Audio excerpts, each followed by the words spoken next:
What's up, everybody? My name is Paul Denuzio, sometimes called Paulie D, and yes, PLD. And there's no one here to bicker with me on that, is that because Billy Bedford is supposed to be our guest, and he failed to show. But instead, I'm left with my best friend over here from a brother from another mother. How you doing today?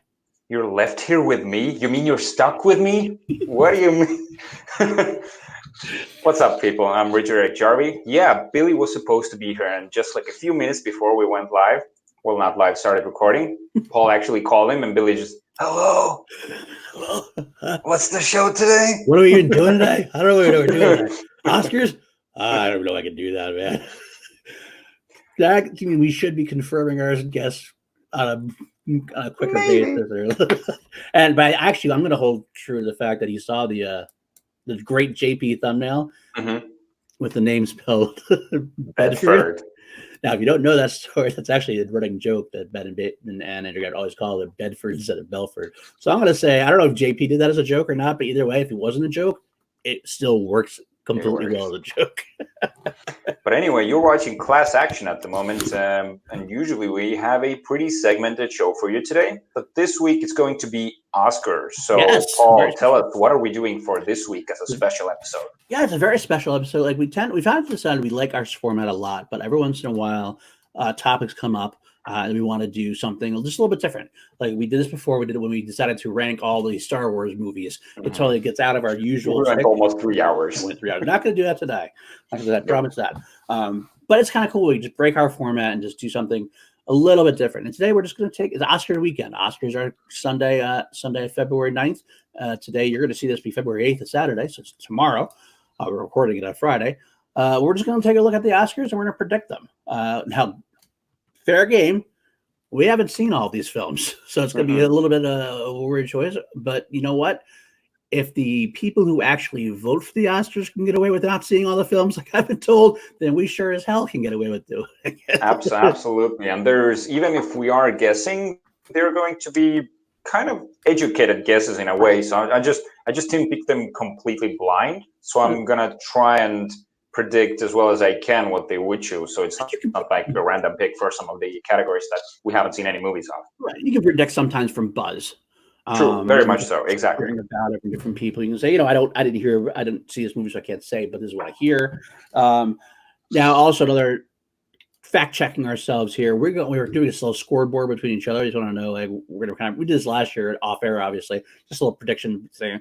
There's some categories we honestly have no idea about, or we're just kind of almost throwing darts to the board just to get them out there. We'll breeze through those just so we have the public records. I just came up with an idea. When we are locking in our, like, you and I are going like head to heads with what we're picking, we should come up with a prize. And I think I have a prize just off the cuff right here. We're going to be on air. Look at that. Okay. Whoever wins gets to pick one episode of Class Action, like completely on their own. Doesn't have to confer with the other one.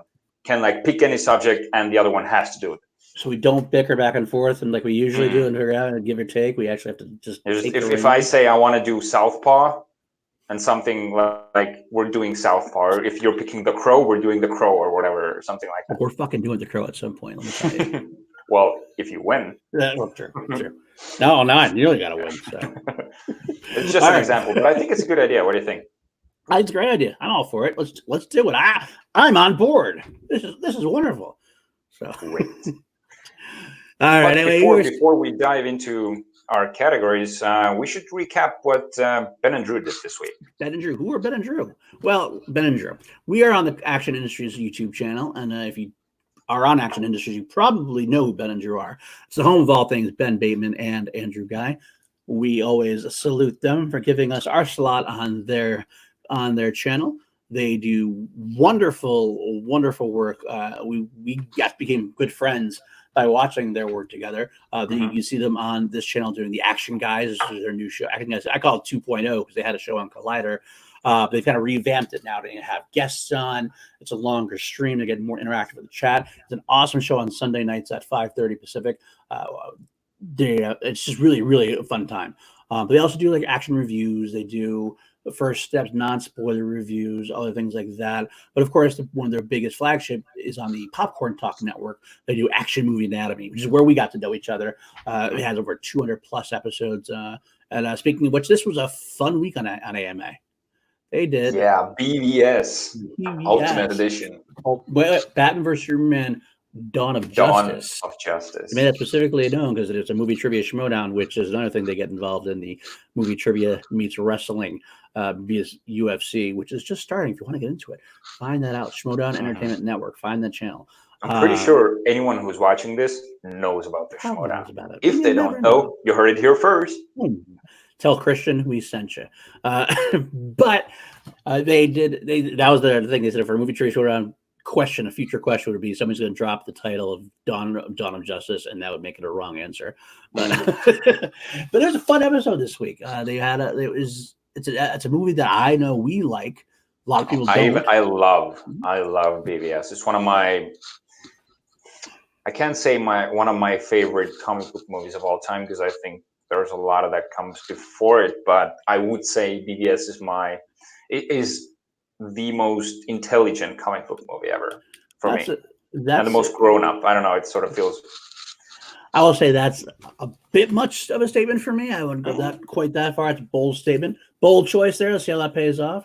But I will say it's probably one of the most underrated comic book movies. I'll definitely say that, because people get really hung up on a lot that they just shouldn't get hung up on. A lot of people don't like Zack Snyder's like his vision. I personally loved it. I thought it was great. The most ridiculed moment of all is the Martha moment in PVS, but you and I both agree that we actually don't mind the moment at all. I think it's a great moment. Yeah. Humanizes both characters, makes it, it gives them a connection, which is something they needed at that point. But either way, I digress. We're going to stop talking about BVS, because coming soon will be an episode where we will be able to talk about it more. Everything maybe next week we could talk about some DC stuff. We could. So, but let's get rid of that now.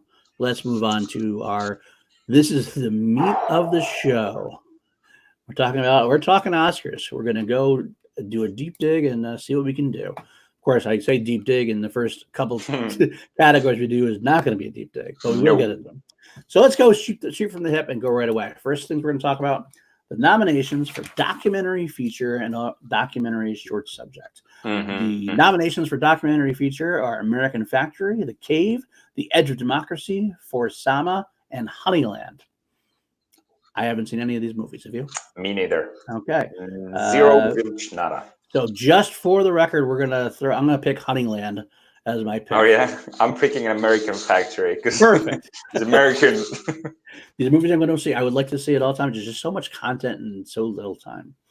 We'll move right along into documentary short subject. In the Absence, Learning to Skateboard in a War Zone If You're a Girl, Life Overtakes Me, St. Louis Superman, Walk, Run, Cha-Cha. I've heard buzz around Learning to Skateboard, and that's my pick. That was my pick as well. And my pick, honestly, I'm always honest with my viewers here. I'm picking because I like the title. and like I've read some about the Oscars this week. I just heard somewhere that name pop up, so I'm just making an educated guess in this. Fair enough. We'll go right along to the next one before we get into the heavier, more in-depth analysis, so to speak. This is the animated short and live action short films. This one we actually probably should watch, because they're only be like 5, 10, 20 minutes at most. But I haven't got around to it yet. The animated short films: Desera, parentheses daughter, Hair Love, Kitbull, Memorable Sister. I chose Kitbull. Oh, did you? I did. Okay. I heard there's only one I've seen before, and that's Hair Love. Okay, you've seen that. And I picked Hair Love because it's one of the most accessible ones. I think it's on YouTube at the moment. You can just watch it. Okay. And it's a really good short film. Okay, honestly, I would recommend you watch it. Okay. All right, live action short film. You got Brotherhood, Nefta Football Club, The Neighbor's Window, Saria, and a Sister. I will tell you right back, I actually did watch one of these. I watched The Neighbor's Window, which my wife Kim actually told me I should watch, and she sent it my way. So I watched it last night, and I dug it. I thought it was quite a nice little short. It's nothing outrageously new and evocative, but it's a well done short film with a good message. So I'm going to pick that one because I saw it. Spoiler alert, that's my pick. Really? Like, did you see it? Did you actually watch it? I had two. I haven't seen it. I had two that I was gonna like. I heard some buzz about was Brotherhood and Neighbor's Window, Okay. and I put Neighbor's Window just fourth. It felt like it had an edge, but honestly, this is just based on some of the buzz that I've read about. So we'll see what happens. Okay. Well, let's move on now to our things we're starting to know a little bit more about. Mm-hmm. We go with international feature film. Okay, this is the most slam dunk, sure thing, home run things that if I was a betting man, I'd bet my entire life savings on this one. Like honestly, and I would do it on a 1.01 odds. Okay. All right. Well, the nominees are Corpus Christi, Honeyland, Les Miserables, Pain and Glory, and Parasite. So Les Miserables, right? Les Miserables. That's what it's got to be. No, it's Honeyland again, the documentary. Right? Same thing. That's what I picked for documentaries. So it's got to win, right? No. I got to tell you something before you answer. I know what your slam dunk is. It's the same as my slam dunk. Almost everybody's slam dunk, I think. Yeah. Billy, in his notes to me before he was going to be on here, I will mention that Billy did not pick this one. Okay. Well, it could be because he's probably giving Parasite some bigger awards. It could be. That could be the reason. But no, it really wasn't, actually, I don't believe. Okay. It was, but it was just, really? I was surprised. But Parasite, yes. If you get, of course, Parasite's the one. It's got the biggest buzz. It's actually nominated for Best Film of the Year. So, I mean, if it's the only one nominated for Best Film of the Year, how can it not win International Film of the Year? That doesn't make any sense to me, at least. So, I guess the dark horse that, if you were to mention one, just from any buzz at all alone, would be Pain and Glory, since there was a nominee. I saw it. From those, because I didn't get to see it, but I know that Antonio Banderas was nominated for it. Mm-hmm. So I mean, I guess that would be the dark horse, but I can't see it not going to Parasite. Yeah, it's also a bit of a sore subject for me because an Estonian movie called Tõde ja õigus, in English it's Truth and Justice, was supposed to. Well, we were in the final 10. And we didn't get into the final 5, which is a shame because it's the biggest Estonian movie to date. Honestly, it was a big epic. It's based on some of the older when Estonians were hardcore farmers and all the life that happened during that time. It could be quite boring for an outsider, but it's like our national thing, and we were really proud of that era. But it's a shame because it was a really well made movie. I know you and like you, so maybe I'll watch it to get a little bit more of your culture when I get a chance, if I can. It's a long movie. It's a long movie? It's 2.5 hours. Okay, well, that's the how I got there. We'll move on to the animated feature. And feature film, the nominees here are How to Train Your Dragon, The Hidden World, I Lost My Body, Klaus, Missing Link, and Toy Story 4. This is a tough category, honestly. Okay. This is the one I'm still undecided on. Okay. I would want How to Train Your Dragon to win, but I know it's not even going to be it's not even my runner-up. That's what I would like to win. Okay. Toy Story 4 hasn't been winning anything. No. Which would have been my first choice. And honestly, I had it down before. Okay. Now I'm thinking the momentum is behind Klaus. It feels like it's building and building behind Klaus. Okay, fair play from that. I'll just announce that this is actually, of the big categories, this is one I, for whatever reason, I fell way behind on. I never got a chance to catch up. Toy Story 4 is the only one I've actually seen. How to Train Your Dragon, I was kind of waiting so I could watch the first two again, because I kind of wanted to watch them so I could get into the third one, and it just never happened. I do want to see it still. But I have heard the same buzz around Klaus, that Klaus is a big choice. I do think Toy Story 4 has a good chance because it's got the name brand.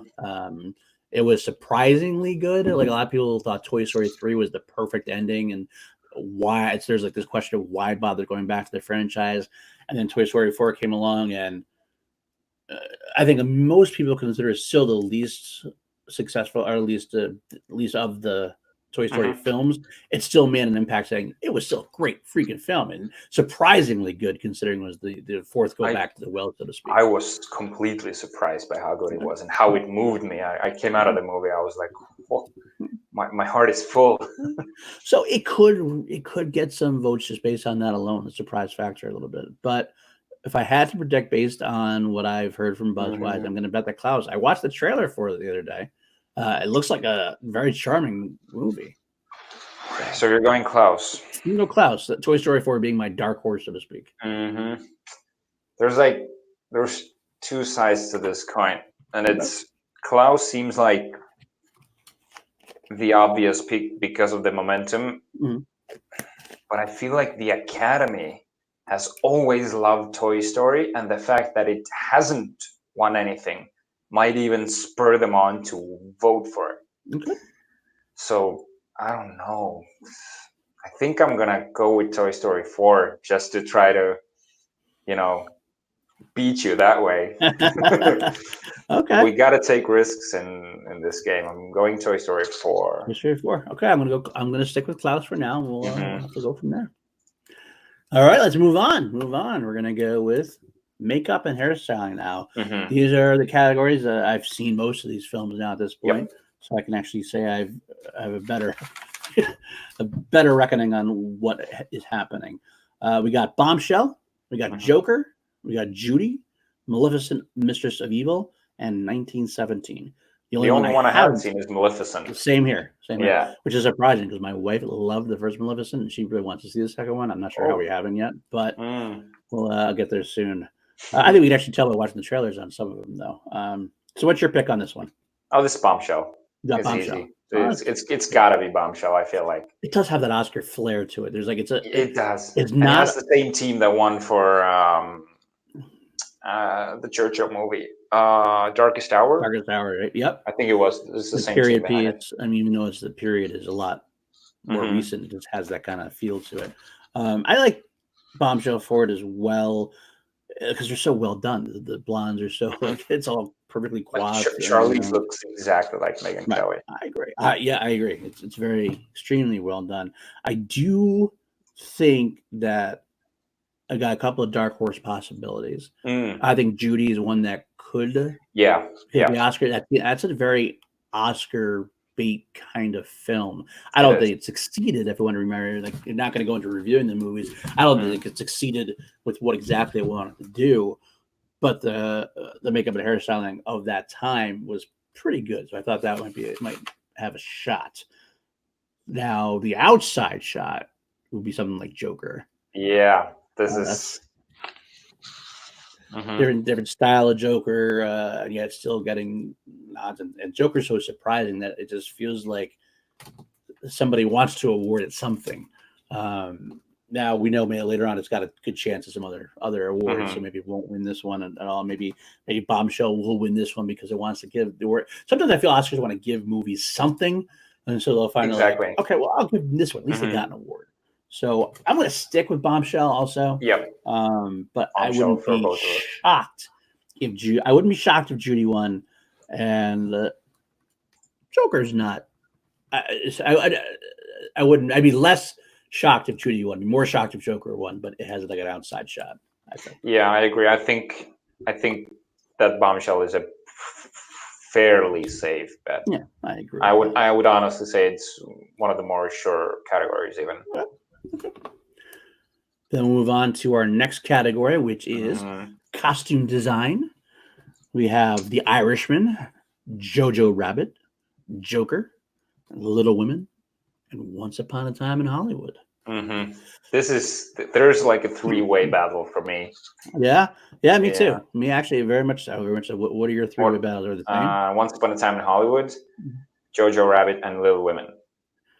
I have a three-way battle as well, but I take out Once Upon a Time in Hollywood and I add Joker as the possibility. Okay, yeah, it makes sense. It really comes down to Brad Pitt's yellow shirt for me.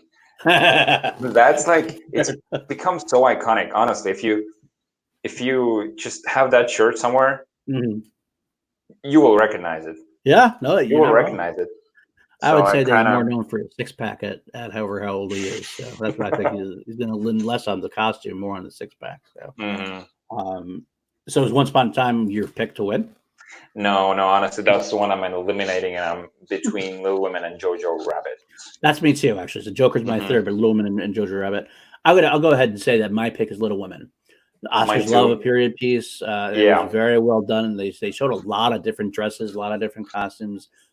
There's a big cycle of costumes that they feels like that's the Oscar wants to reward that kind of thing. It's a safe bet. Exactly. That's one of the awards that I feel like Little Women probably won't take as many awards. I feel like this is the one. Maybe not as many as it should, to be honest with you. Yeah, true. And not because it's not a worthy movie, but there's like so much good stuff it's going up against, and I feel like this is exactly the award that they will give to Little Women. I will say that Jojo Rabbit has a lot of cool costumes as well. Really does. It really does. And it is a period piece as well, even though it's a satire. So I would not be shocked to see Jojo Rabbit win, but I'm still going to mark that check. I'm going to check that box that's next to Little Women, I think. You know, the Academy is kind of traditional, so, and they're it's kind of like a conservative crowd. They're trying to change it, but I feel like in this instance, Little Women is the safe bet for that. Is for kind of funny. I don't want to go start talking about like the politics and nothing like that. I just feel like it's the safest bet. Yeah, I don't want. This is not a political show for sure at all. No. But I will say that, although this political show, I will say that if the Oscars Academy, the Academy wanted to be quote unquote daring, they might go with Jojo Rabbit as a non-traditional choice, but it still is kind of a traditional choice. But that's another story. I'll go with Little Women. That's what I go with. So. All right. Now we'll do two separate ones now. We're going to do the sound editing, and then we'll do sound mixing, but I put them together as a similar category. The sound editing category, where I can find it on my sheet here. There it is. It's got Ford versus Ferrari. You got Joker. You got 1917. You got Once Upon a Time in Hollywood. Yes. And you have Star Wars: The Rise of Skywalker, which can now at least say it's an Oscar-nominated film. It is. So say what you will about it. We did say a lot about it during our 3 hour rankings. I think this is another slam dunk for me, though. Go ahead. I think it's 1917. For both? I think it's 1917. No, for just sound editing. Okay, sound editing. Okay. I think that I'm actually, you know what? I take that back. I think it's sound editing, and I do think they're both. That sound editing, sound mixing. Okay. There's so much about this movie that is winning the hearts. It's got a lot of buzz, and when films get buzz, they tend to pick up traction and win all the awards. Momentum builds and They're saying, even if like they didn't, not to say that they don't deserve these awards, but it's like one of those things like, well, yeah, I love this whole production. I love this. I love this. I love this. I want to give it all the awards. So I would not be surprised at all to see 1917 win, and it deserves it. The sound is one of my favorite parts about the movie. The sound. Predictions of the different, like the bombs, the gunneries, the explosions, and then the silence at times, the mixture of the silence in there at times as well. And how the score weaves in and out, becomes almost like a character in and of itself.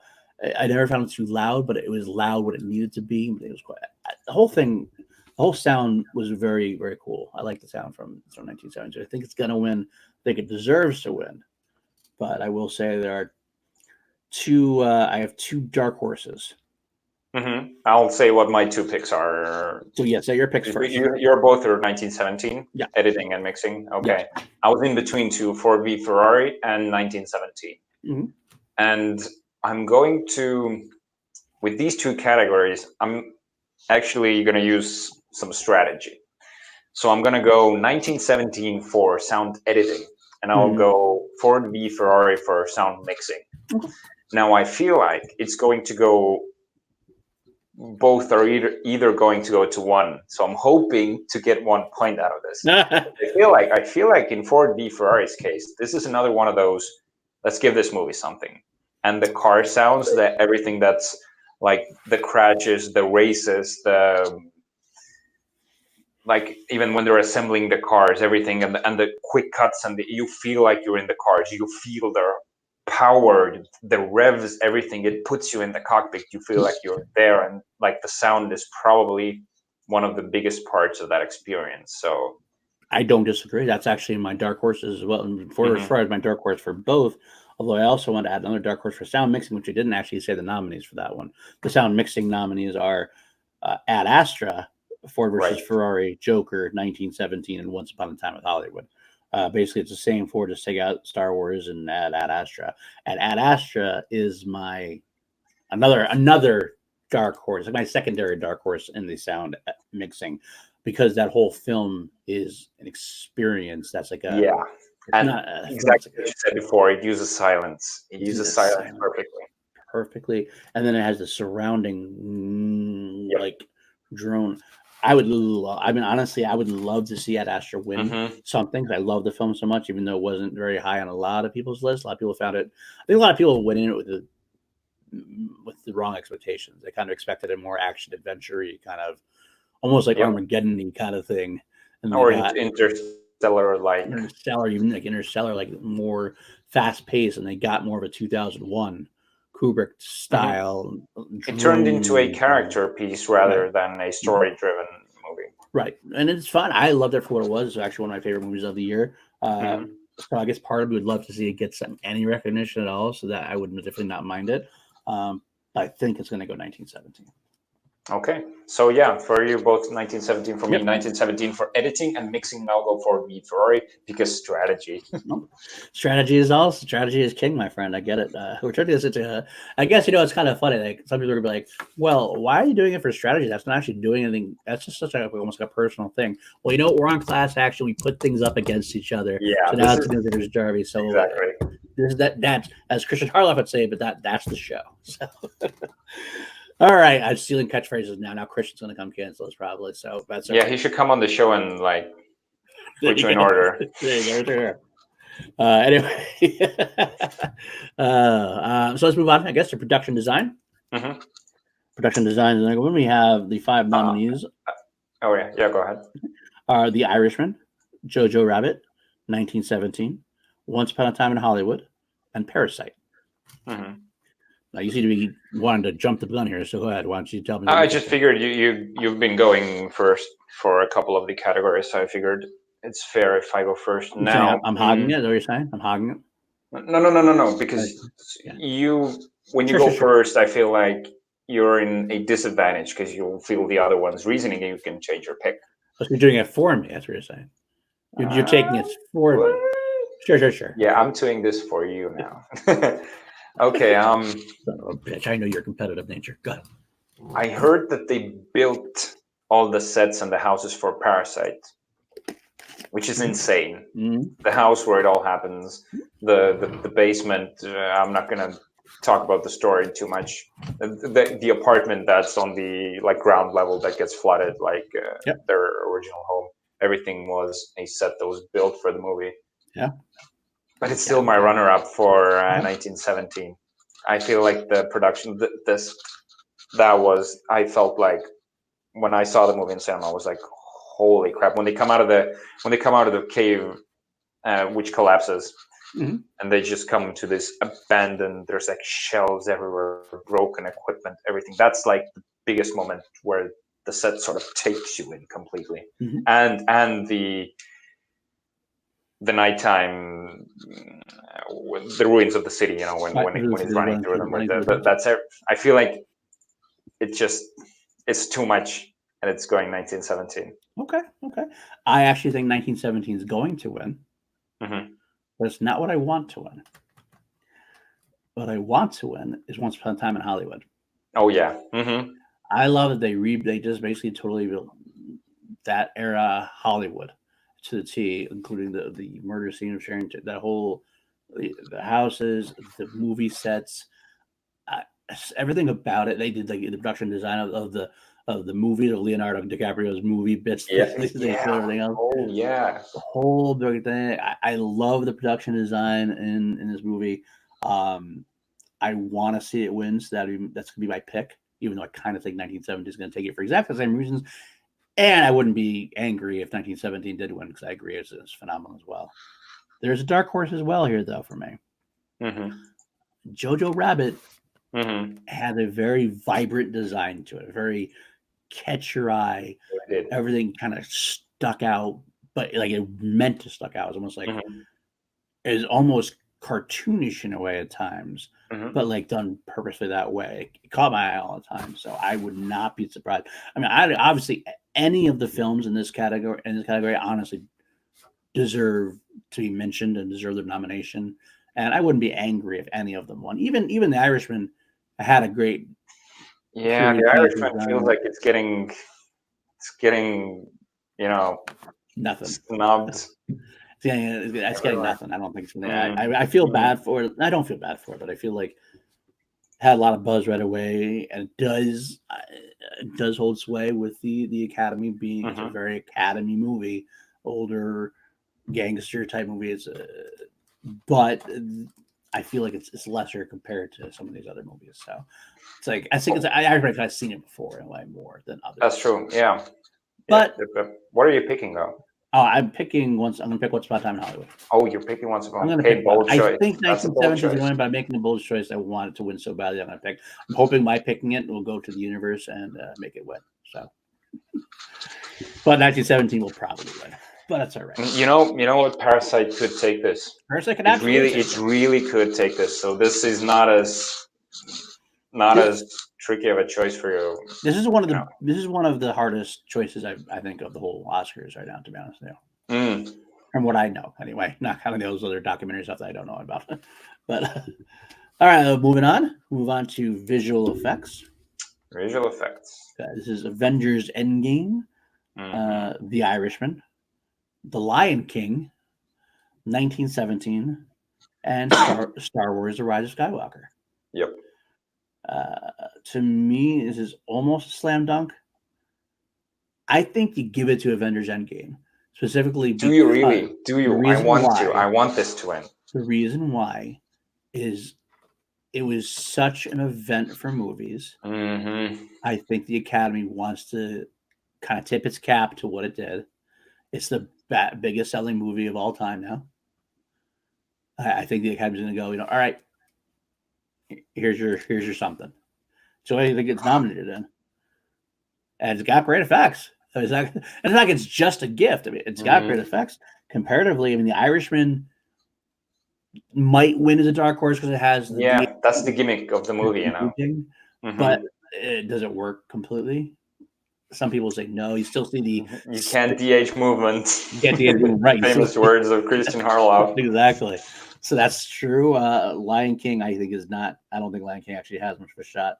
That's actually one of my two picks. Is it really? I don't think it has much of a shot. I think it's too animated almost in a way. I feel like it's done some. I don't know. I feel like there's so much that they did with the movie, but I'm with you. I feel like the buzz isn't there for it. Yeah, it was striking visually, but but the way they use that visual style, that like photorealistic stuff, that's what brought the movie down eventually. So it was sort of too good, too photorealistic for its own good. Right. So you're going Avengers Endgame. My reasoning, I like your reasoning though. Yeah. Yeah. But, well, again, let me finish it. I mean, 1917 also deserves some effects. That's fine. The other thing I will mention as my dark horse would be, for similar reasons, would be for Star Wars, because it's the last Skywalker film. Now, do the Academy notice the difference between the last Skywalker films and the last Star Wars film? Probably not. So that's why I probably won't win. But would it completely floor me? It had some cool effects. But anyway, go ahead. I'm sorry. You can go ahead now. I'm thinking I still go to the Endgame. I do agree with you that Endgame could take this because it wrapped up in such a way it's the highest grossing movie of all time. But I feel like the Academy is deciding on visual effects. Their decision is based on how seamless visual effects are, and they are going to pick a movie that you can't tell what's visual effects and what's not.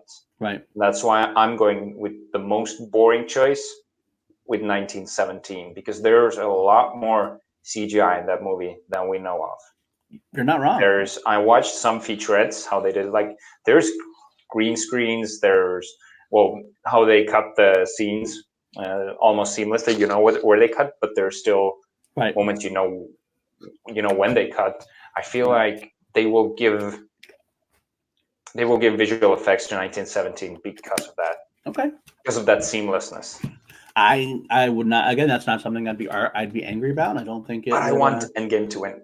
But I kind of want Endgame to win as well for that reason. So you're picking with your heart, so there's a lot of respect definitely going your way. So, This is why I might we might end up doing Southpaw a couple of weeks because of that. But spoiler, That was actually, I just an wouldn't know. example. I was just an example. Honestly, I still haven't seen the movie, so I don't. I Mm. wouldn't even. I It's a good couldn't really movie. argue against it too much. So in a way, I actually wouldn't mind you picking that because then I force myself to watch it. But Mm. all right, move along to original song and original score. Yep. We'll start with song. Yes. I Can't Let You Throw Yourself Away from Toy Story 4. I'm Gonna Love Me Again, Rocket Man. I'm Standing With You, Breakthrough. Into the Unknown, Frozen 2. And Stand Up, Harriet. Mm-hmm. I listened to all the songs at least Mm-hmm. once because it seemed like an easy thing to do. I kind of okay. I actually I'm audibling here. I Okay. initially put something on my thing. I think I'm gonna go with my favorite of the bunch, which was Into the Unknown, Frozen 2. Really? It's my favorite of the bunch, and I don't Mm. know if it's because Mm-hmm. I liked it or the Panic at the Disco cover of it. But either way, I thought it popped. It had a radio feel to it. I just it was very powerful. I originally was going to say I'm going to Love Me Again from Rocket Man. Mm-hmm. In a way, it was almost like the way of the Oscars tipping their cap towards a difficult movie that was maybe not the success that they wanted it to be, but to give him some kind of credit because Terry Richardson was definitely highly regarded in the role. He did a good job singing. So I wanted to say that, maybe get it, but I can't go away from into the unknown right now. I'm still singing that, to be honest. I still can't, I'm a It's catchy. 40-year-old man. I'm singing along to catchy into the unknown. So what do you I'm have? picking Elton John. I'm going the easy route again. This Okay. is because I feel like they made that's a new song that they made for the movie, right? Yeah. Yeah. So and it felt like it was like an old hit of his. Just Yeah, it sort was of. pretty seamless. I was very impressed with that. Mm-hmm. I did predict that was my original prediction before I Mm-hmm. audibled. So It's a boring choice, but I'm here for the win. it's not bad. I'm picking Elton John and Rocketman for this. Original Um, score is next. Original score. Okay. Well, for original score, we have Joker, Little Women, Marriage Story, 1917, Star Wars: The Rise of Skywalker. Mm-hmm. You want Star Wars to win, obviously, That's right? I want Star Wars to win, Just and it because it's is Star my Wars. dark horse. It is not just and my dark horse not just because it's Star Wars, but it's definitively John Williams' last Star Wars score, Mm-hmm. which might hold sway to some of the voters. It's like, you know what? Let's give this guy a freaking career star. That'd be I so mean, cool, though. you all the career awards Mm-hmm. anyway, but this one's a career. You finished up the Star Wars saga, which is probably your best known work, and that's saying something when you got a guy who does Indiana Jones, Superman, all the movies he's done, Jurassic Park. But Star Wars is probably his best loved work, and he finished up all 9 films, all 9 of the Skywalker saga. So there's a part of me that says, give it to him. Not because I think Star Wars is a Oscar movie, or not that I think that even this is his best score, because it's not his best score. It's definitely a greatest hit selection a lot of the time, but it still works. It's freaking Star Wars, and man, that's fucking beautiful. But I think 1917 is gonna take it. Oh, you're going Newman. I'm going Newman. Okay, this is where I'm giving my first one to Joker. Oh, okay. I'm predicting Hildur Gudnadottir, which was Okay. an awful way of pronouncing that, but I tried. It's better than I can do. I'll tell you that much. That score is unbelievable, and she is a fairly an unknown. It's her first big budget movie. And did you know that she actually scored the movie before the movie? Really? They made the soundtrack, and that gave Phoenix and Todd Phillips and the crew the vibe of the movie, and that's how they made the movie based on the score. It motivated them. I did not know that. And yeah, that's like, I'm a big scores guy, so I just knew that when the movie was coming out. I heard some stuff about it, and having heard the score, it's haunting, it's devastating, it's powerful, I feel like this is going to Joker, and I'm feeling fairly confident on Wow. this. Okay. I still think it's gonna get swept up with the 1917 sweep. Mhm. That whole sweeping of the awards. I Could think easily happen because it was a really good score. it's a great score. Marriage Story. I don't even remember the score, to be honest with you. Actually, yeah, I don't either, but people are saying it was really good. I'll have to go They're back. saying it's a really good score, but I don't remember it either. I Gotta be honest. to be honest with you, I might be misremembering. But I don't even I remember it being jarring at some point as my wife's going to work. No, I saw you go. Love you, Kim. Richard says goodbye. What is it? Oh, but yeah, I've heard it. I actually remember it was just jarring a little bit for me sometimes, so I didn't really think anything of it. Mhm. And then Little Women's another one I don't really doesn't stand out as anything that was spectacular. I mean, it's good. It's fine. Yep. Not very memorable to me. So if I So see you're them doing again, 19 I'll do it. But I'm going to go with 1917. Okay, and I'm going Joker. All right. Adapted Adapted screenplay. An original screenplay. Jinx. All right. Adapted screenplay. Do that one first.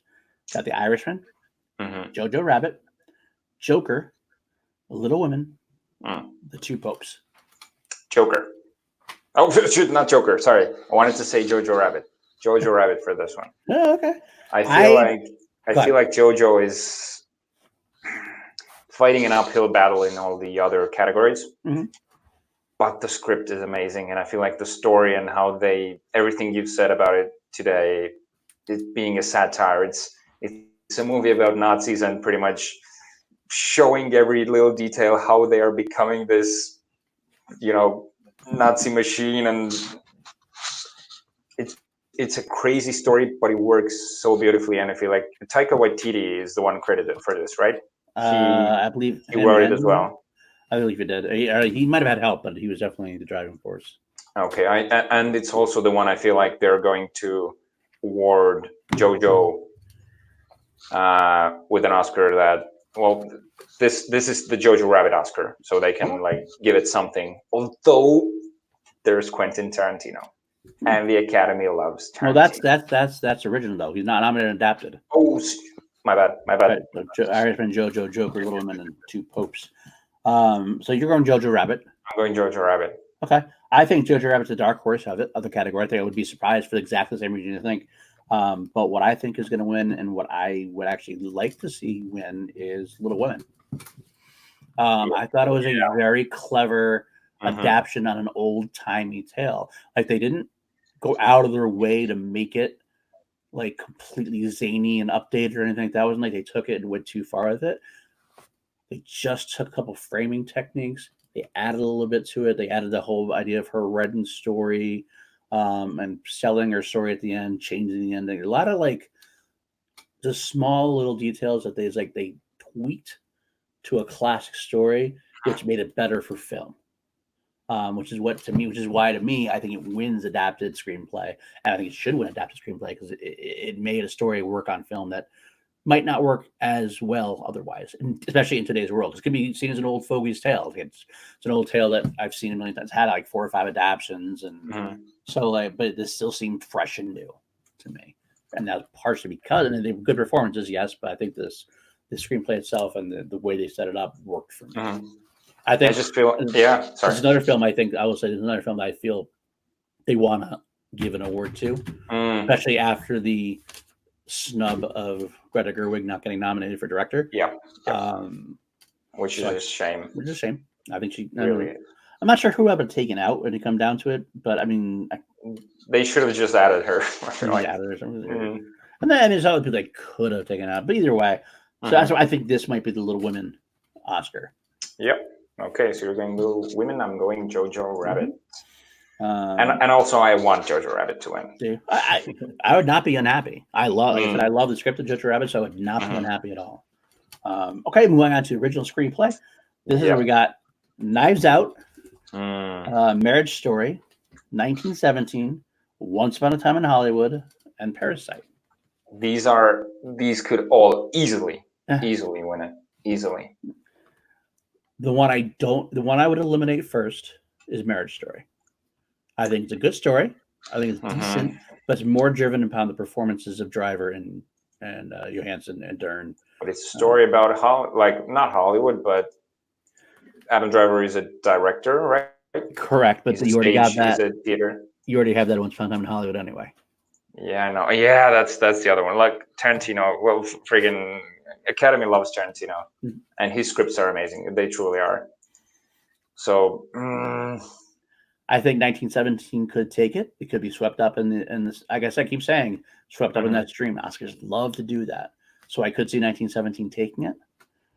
I could see Once Upon a Time in Hollywood taking it, and I'm not even talking about Parasite, which I love that film, and that could take it as an original screenplay. Although I have a hard time, I just don't know if an international film with subtitles wins a original screenplay. This is where I'm picking Parasite, and I'm going. I feel like they are going bolder, and I feel like Parasite is the hot movie right now. Oh, it absolutely is. It's racking up awards, and as the further we go, the more the discussion of could it even be in contention of Best Picture. But we'll get there. I feel like this is Parasite and John Blumhouse. I'm going to say that this is where Quentin gets his Oscar for Once Upon a Time in Hollywood. It will make sense. My cat is going to come across the screen. Did I pronounce the Parasite's director? What did you say? It's Bong. Oh, I think I said John Blumhouse. It's Bong. I'm so gonna get destroyed for this. I actually don't have it written down either, and I want to get it right, so I'm gonna look it up real quick. I'm looking it up. I feel so bad right now. Bong Joon-ho. Our apologies. We're not the greatest. We're not the smartest of people. I think he's a phenomenal director. I love Snowpiercer as well. But anyway, we'll get to that. Bong Joon-ho. I think this is where Quentin gets his Oscar as for Once Upon a Time in Hollywood. This is a safer bet. I will say there's another dark horse for me though. I would love to see Knives Out get its. Yeah, me too. I really want Brian Johnson to take this. But since it got no other nominations, I kind of feel like the nomination is its win. Sometimes you get that, like it feels like it. We want to give you something, so I do agree get a with nomination. So that's you're good, kid. Kind of thing. But if that won, I wouldn't be unhappy. So you're going Quentin for Once Upon. I'm going Quentin Once Upon a Time. Yeah, and I'm going Parasite. 1917 could win. Bong Joon-ho. I almost said it correct. I want to say John as his first name because I don't have Jon Snow on my mind all the time, which is a weird thing. Okay, fair enough. It was a weird thing to say. So many things that get canceled for it. Sometimes we're not respected as critics anymore. If we ever were, I don't know if we ever were, but Kit Harington's a handsome man. How could he not be on your mind? That's true. All right, so I'm going Parasite for original screenplay. I feel like we are ready for a foreign film to take this. Okay, I'm going to go film editing. By the way, let me actually say one more thing I want to say about the previous one is that I'm not an Oscar historian, so if I'm wrong, I could be wrong that maybe foreign films have won original screenplay before. Often, it just feels like it hasn't. I don't know this. I'm not an Oscar historian. I've watched the Oscars, but I kind of I am a 43-year-old man who has drank a lot of Jack Daniels, Jameson over the years, so I don't have a great memory like I used to. So. Now, your track record, you're quite right. It's usually not taken by a foreign film, but I feel like we've never had a foreign film get that much praise as Parasite. I really feel like this is the biggest foreign movie that's going for the Oscar. Oh, Roma had quite a bit. Oh, yeah. As well. But the culture is way more included in America, you know. Fair enough. But you're totally right. Roma probably was the favorite for Best Picture. Not the last time the only other time I've really seen one that get that hype. There are a few others, like Life is Beautiful. One was nominated a while back, and things like that. But all right. Anyway, I already got the clicker up. We're moving to film editing. Film editing. Film editing. We got Ford vs. Ferrari, The Irishman, Jojo Rabbit, Joker, and Parasite.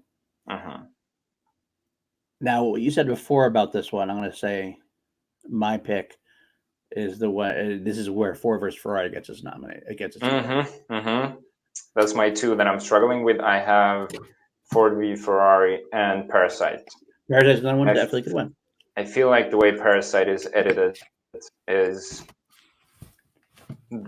part of the genius of the movie, and the twists when they happen. I'm not going to say anything about the twists, but when they happen, the way they're cut is what makes those moments so powerful. Agree. I'm going to give this to Parasite as well. Okay.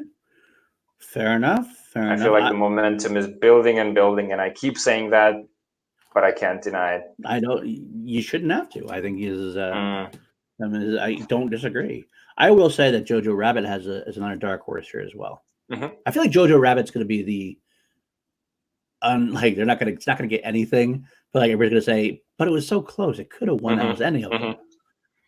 Because I love the editing. I love the editing film in Jojo Rabbit as well. So I don't know. We'll have to see. But I like your choice. I want Ford v Ferrari to win because the races, the way the races were cut, the way the accidents were cut, the way the a lot of the fight sequences were cut, like and just it was well done. I thought. All right. So moving on to cinematography. What are the nominees? Nominees we are don't the care because 1917 is winning this. Took the word right out. This is actually probably my biggest slam dunk. 1917 wins. It's going to beat out. It's going to beat The Irishman, Joker, The Lighthouse, and Once Upon a Time in Hollywood. Now, The Lighthouse is one I haven't seen yet. I haven't gotten to see it. I've heard amazing things about the cinematography specifically on that. Yep. So, and it's a black and white movie. It's kind of edgy. Absolutely. It's apparently a weird movie. Robert Eggers. I'm going to. is phenomenal director. He did The Witch, which I was not as big a fan of as some people, but I don't know. I don't even know who I haven't seen it was yet. But 1917, that's all the big talk about it. The single shot all throughout the film, the way they edited, or the way they shot the trenches, the running across the war zone. I think is a slam dunk. This is a Roger Deakins tour de force performance, if you can call it that. Roger Deakins is a god, pretty much, as far as it goes. You always know if Roger Deakins is shooting your film that you're gonna have a good looking film. So agreed. So this is 1917 easily. I got the two supporting roles. We got actor and actress. We're getting to the good stuff. Yeah, actor. We'll go actor in a supporting role. Tom Hanks, A Beautiful Day in the Neighborhood. Love that movie. Anthony Hopkins in The Two Popes. Great movie. Al Pacino in The Irishman. Joe Pesci in The Irishman. Brad Pitt in Once Upon a Time in Hollywood. I don't get why, but everyone's voting Brad Pitt for the awards. And I feel like Ad Astra was the stronger performance for Brad Pitt this year. But I feel like he's going to win the Oscar. It feels like it's moving that way. There is the other swell, and this might be where Irishman gets his award. Pesci? No matter what it is, Joe Pesci's comeback. No matter anything he says about it, everybody else says Joe Pesci was freaking good, though. And it's true, and it's a great comeback story. He hasn't done film in a long time. He still has it. He still does a great, wonderful work. Really does. I say he's definitely, but he might split votes. This Irishman voters might want to go with Al Pacino also. I think Al Pacino was lesser of the two. He was good, though. He was good. He was a great. He deserves recognition. Yeah. I will also throw the other two in there. I think Anthony Hopkins. I loved both Anthony Hopkins and Jonathan Pryce. Yeah. I even almost loved Anthony Hopkins better than Jonathan Pryce. I'm gonna say it. I liked Jonathan Pryce more because Anthony Hopkins is this established mastermind of an actor. He's just, and I don't think he did anything new. See, I actually disagree. I thought his charisma was actually. I thought Anthony Hopkins' charisma was more enveloping than Jonathan Pryce. Jonathan Pryce had I mean, they're in different categories. It doesn't really matter. It shouldn't go against each other. We're going to start reviewing The Two Popes. But something about Anthony Hopkins had less material to work with than Jonathan Pryce. So that's why I think I give him more credit because Jonathan Pryce had much more of the material to work with. It was kind of tailor-made for him to look good. Whereas Anthony Hopkins was the bad guy in a way. So he had lesser to work with, but he just... something about it, I gravitated towards him, even though I didn't like a lot of stuff he said. But I don't think it's gonna come close to an Oscar compared to the other Hmm. people in there. I think the dark horse could be Tom Hanks. The Academy loves Tom Hanks. It's been a while since he's gotten an award, I believe. I don't remember the last time he won an I award. can't remember him winning for a while either. I'm gonna look that up real quick. Tom But I Hanks. don't. Yeah, you look it up. But like also A Beautiful Day in the Neighborhood. I think is my favorite Oscar watch. Like there's a lot of popular movies this year that are Mhm. included in the Oscars, which I love. But there was Yep. less movies for me to like. I usually force myself to watch all the Best Picture noms and the actor and actress noms. Um, Let me and interject. A Let me interject real Beautiful. quick. Let me Yep. interject real quick. Last time he won an Oscar, Forrest Gump, 1995. Okay. Last So time it's he been a won an while. Oscar. I mean, he got nominated for Saving Private Ryan. He got nominated for Castaway. Mhm. This is the first time he's been nominated since 2001. Does that seem right? I still feel like it's when you think who could play Mr. Rogers and they say Tom Hanks. Yes, that's the correct choice. The This is the safe only choice. choice. He's going to right, and it sort of feels like that's its downfall. It I doesn't get have what an you're saying. edge. I love the performance. I love everything about the movie. I like cried my eyes out in the movie, I, but I feel like Brad Pitt's just gonna take this because it's this weird momentum again behind him. I get what you're saying. I don't necessarily disagree, but I think Tom Hanks was amazing. Was so perfectly cast that sometimes it can be both ways. It can either be a Hmm. curse or it can be like a wow. I'm seeing Mr. Rogers on screen, and that gets you an award possibly. So I think it's a dark horse. I do that. I'm going to pick Brad Pitt as well. I Hmm. did love Brad Pitt in this role. This is my favorite. He was my favorite part of Once Upon a Time in Hollywood. True, Um, but he's and not had really acting, is he? I feel like he's just being him and enjoying himself. maybe it could be. It's a tough one. I do love the performance, but I honestly don't. I wouldn't give him the Oscar, but I'm just predicting it's going to him. Yeah, but the funny thing is, if you look at all the Tom Hanks, I mean, Tom Hanks is a Mister Rogers type, so he's not Hmm. playing that off. He's that all American, very nice guy. He's always had that nice reputation. Anthony Hopkins, he's Anthony Hopkins. I don't, it's hard. Hmm. Al Pacino, Joe Pesci have done so many gangster roles. Sometimes it's hard to determine between the performances. So there's a lot of cons on all of them. There's a lot of not necessarily cons, but there's a lot of Yep. reasons why they wouldn't win. So Brad Pitt being Brad Pitt, Hmm. I don't know. It's hard to say, but I do agree it's got the swell. I think it's got the swell. That's why I think it might win for that. So, all right, going into actress in the supporting Yep. role. Kathy Bates and Richard Jewell, Laura Dern in Marriage Story, Scarlett Johansson in Jojo Rabbit, Florence Pugh in Little Women, and Margot Robbie in Bombshell. Hmm. I have not seen Richard Jewell, so Kathy Bates, I cannot judge that performance. But I also haven't heard much about her performance, to be honest with you. So I don't know. She's really good in it, but honestly, doesn't stand out as much as I can't remember the lead's name who plays Richard Jewell. Uh, It's the he is guy America. from I, Tonya. Tanya. Yeah, I Yeah, can't remember his name either. he was like a complete standout. So in that way, Kathy Bates was. I felt like it was a solid performance from her. But Okay. you don't go out of that movie thinking that's Academy Award worthy. Right. Right. It makes sense. Okay. But I'm actually picking Laura Dern for this for Marriage Story. You know, Um, I that is want the ScarJo to take one. this.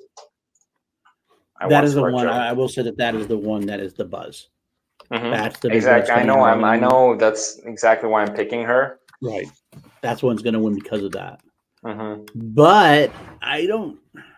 I gotta be honest with you. I know I'm in the minority here. I didn't think her performance in Marriage Story was anything like super special. It was Mm-hmm. good. It was I have to solid. agree with you. Yeah, it was. It was almost exactly the same as she was in Big Little Lies.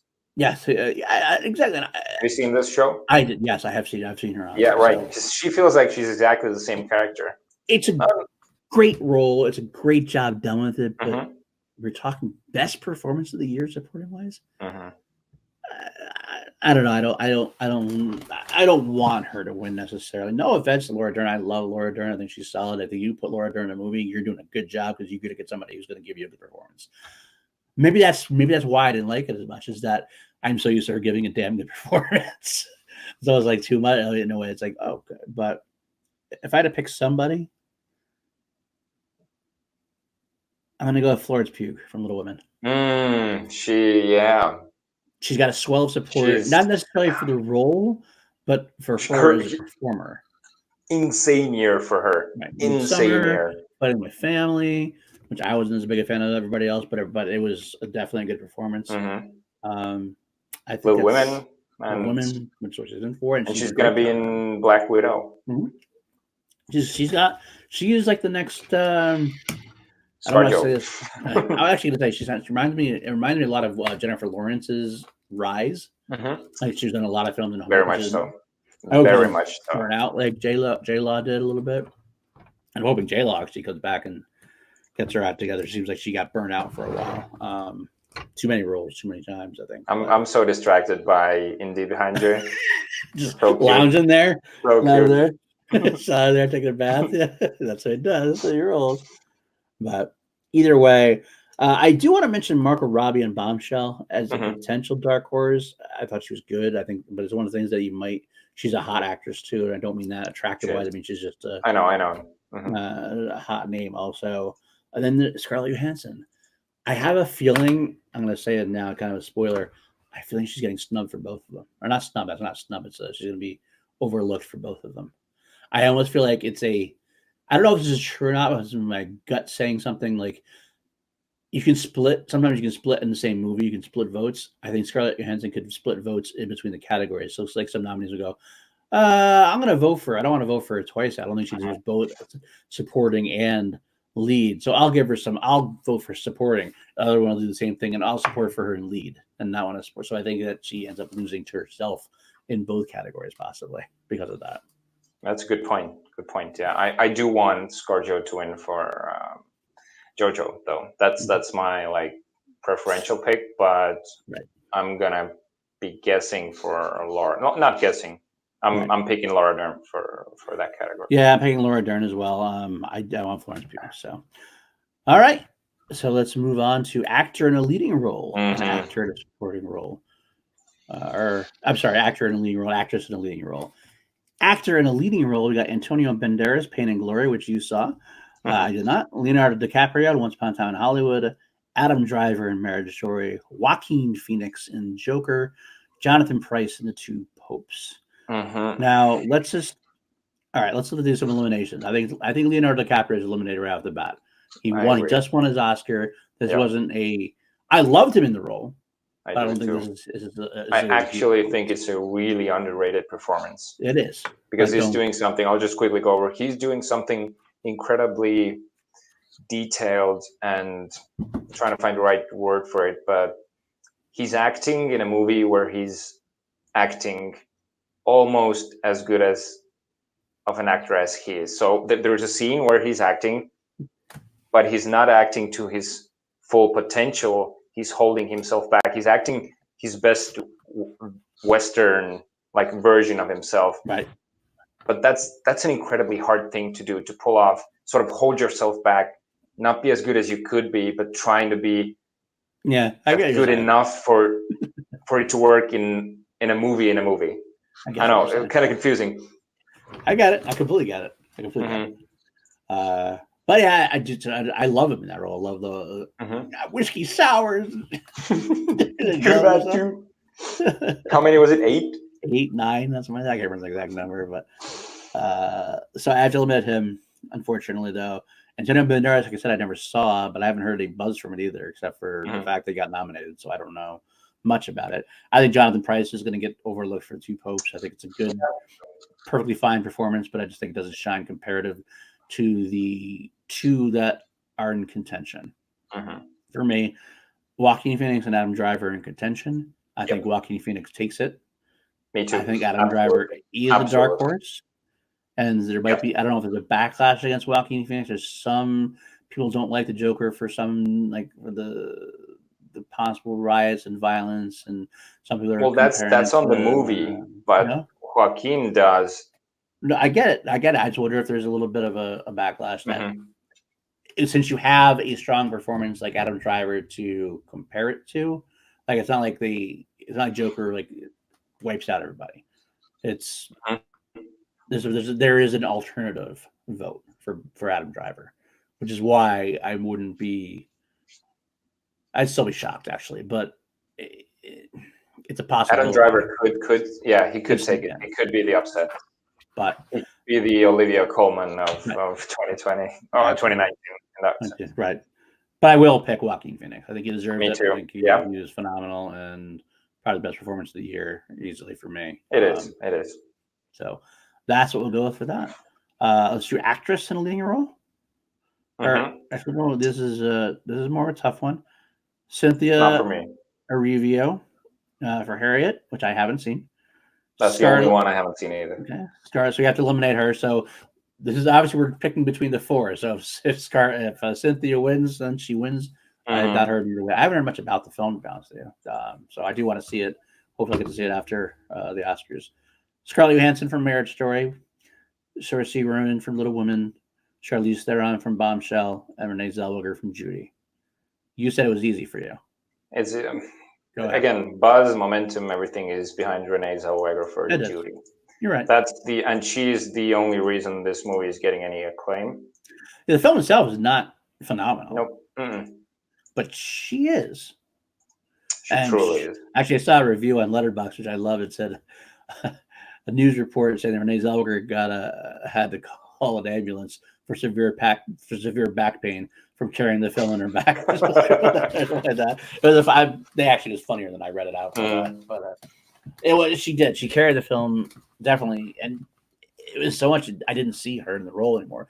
I mean, not just because of the plastic surgery, which makes her look so different than it used to. Yeah, she used to. But she disappeared in the role.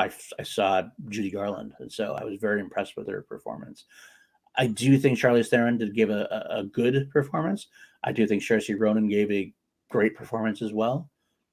Scarlett Johansson, I think Scarlett Johansson is going to lose out to the fact that Adam Driver's performance was even better than hers. Actually, yeah, that's what everyone's talking about. So it makes her seem lesser, and it's not fair. It is the case that it is, I think. Imagine if Adam Driver and Scarlett Johansson both won for the leads. How awesome would it be, actually? Okay, it would be kind of cool. I just don't see it happening. No, me neither, but it would be a cool thing to see happen. Okay. All right, we're taking it on home here. We're a little bit over the time we wanted to go, so let's keep going here. Best director. We got The Irishman with Marty Scorsese. Joker, Todd Phillips. 1917, Sam Mendes. Once Upon a Time in Hollywood, Quentin Tarantino. And Parasite, Bong Joon-ho. What are your thoughts here?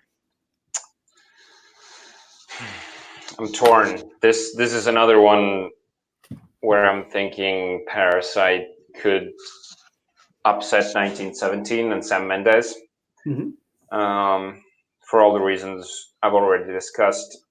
But I do feel like the BAFTAs, the Golden Globes, everything is building up for Sam Mendes, and I feel like both. I'll even say both my picks. I think director is going Sam Mendes and Best Picture is going 1917. Even though I wouldn't be surprised at all if Parasite does the unthinkable. It's not even unthinkable anymore. People are talking about it.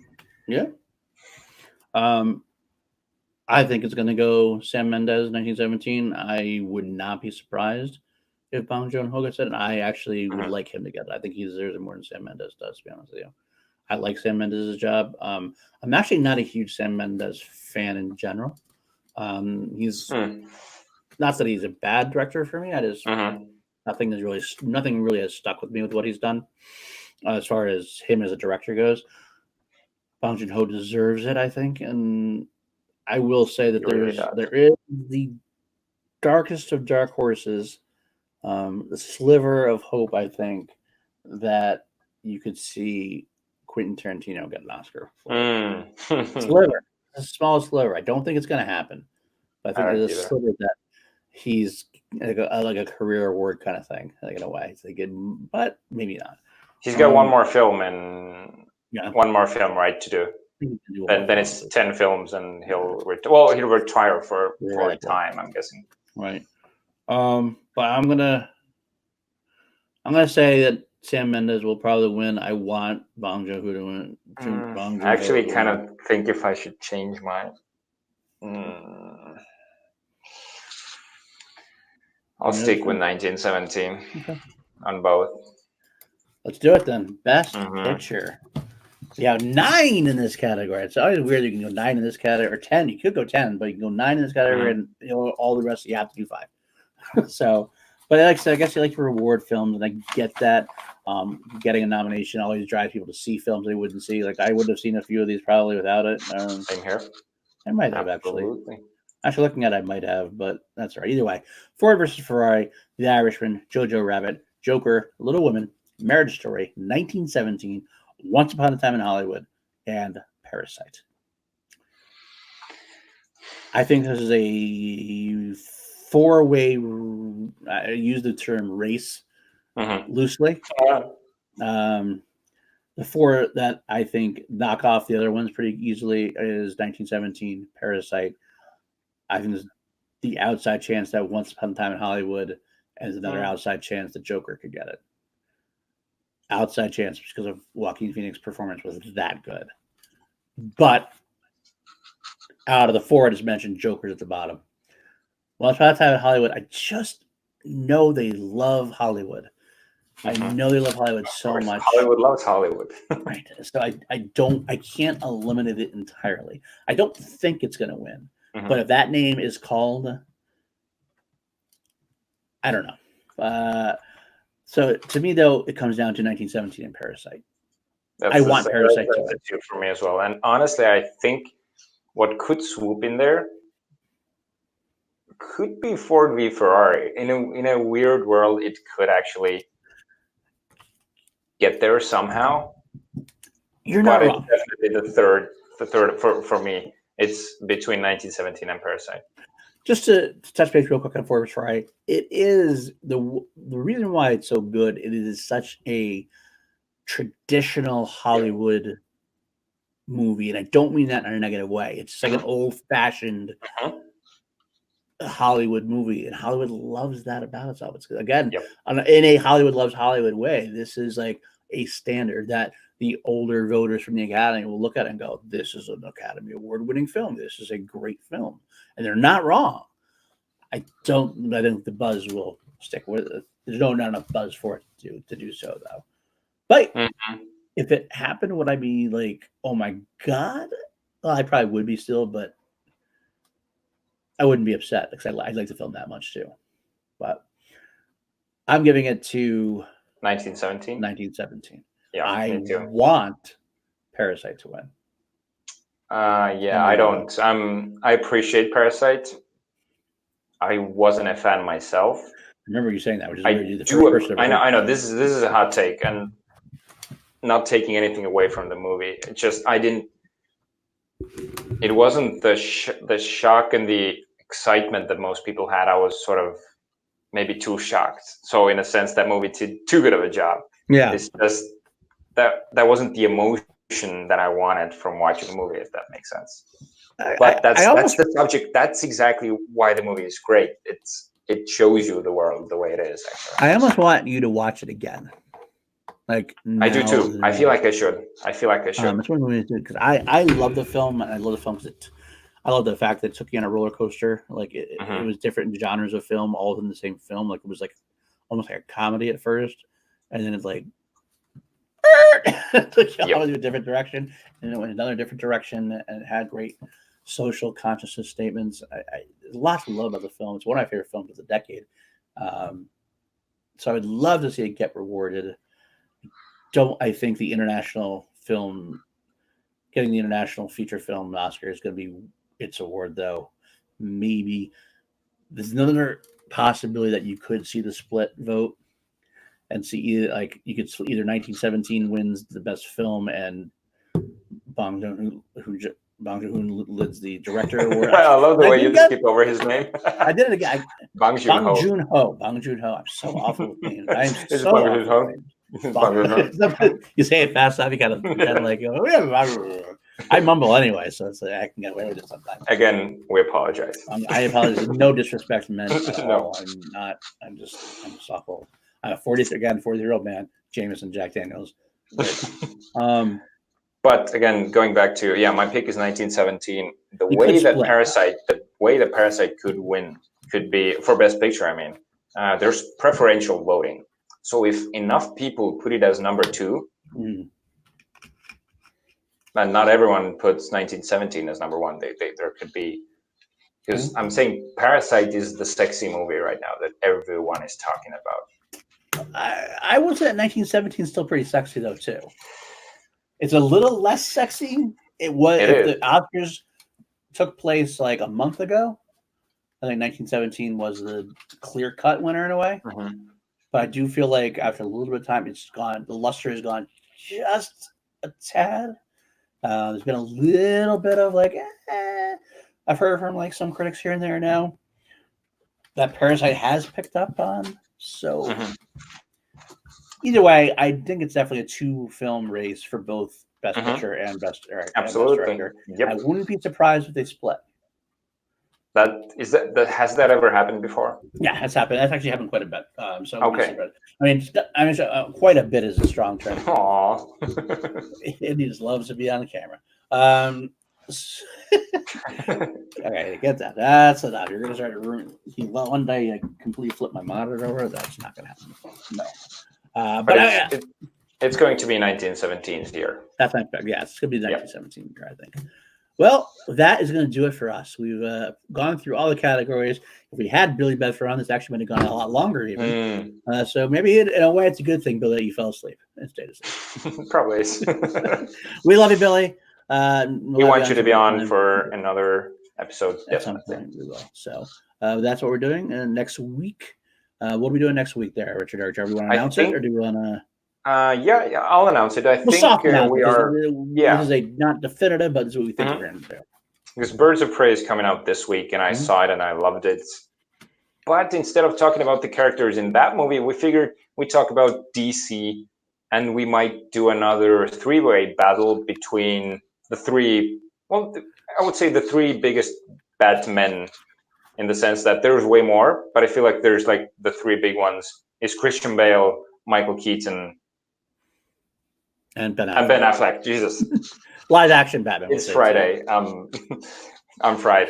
Yeah. So we will be deciding who is the best Batman. We go with DC. Good enough. That being said, where can they find you, Richard? Richard Eric with a K Jarvi on Facebook and Instagram. And of course, go follow Action Industries everywhere on the social media on Facebook and on Instagram. But most of all, where they can find Team Action. Patreon.com/Team Action, where you can get many different tiers of your support for Ben and Drew. A lot of great rewards, a lot of good segments. You get to talk to them at a higher level. You get to talk to them on a weekly, bi-weekly actually, Google Hangouts chat. You get a lot of cool swag, more stuff coming behind the scenes videos on Schmodown. It's great source, and you really join a family when you join the Action Army. We're large and charged and just growing continuously. And myself, I'm at Paul_Denuzio on Twitter, Paul Denuzio on Facebook. You also can find me on one of our sister channels, the Call to Action podcast, which Richard also has been on quite a few times, although it's the timing factor, unfortunately for you. Can't get you on more. We're the after show of the year for the movie trivia Schmodown. We're going to begin a new season of reacting and doing our interview show. I go on Chilled Action every Monday night usually, so we can look forward to that as well. And that's it for us. We will see you next week. Click that like, click subscribe. And also you can suggest shows to us. We actually had our first suggestion thrown to us on Twitter. I believe it was Zachary Shelton, I want to say. He said he wanted us to do Mission Impossible. That's right. Versus the Fast and Furious, the Fast saga. Saga, as it says, and that's I actually like that idea. That's something we are considering. We're also considering doing Mission Impossible versus Bond at some point Yeah, as a super spy. So we'll have to discuss and see what we want to do with it. But it was a great it's a great suggestion. suggestion. And if you have any more, please send them our way. Love it. So, all right, we salute you guys. We'll see you next week.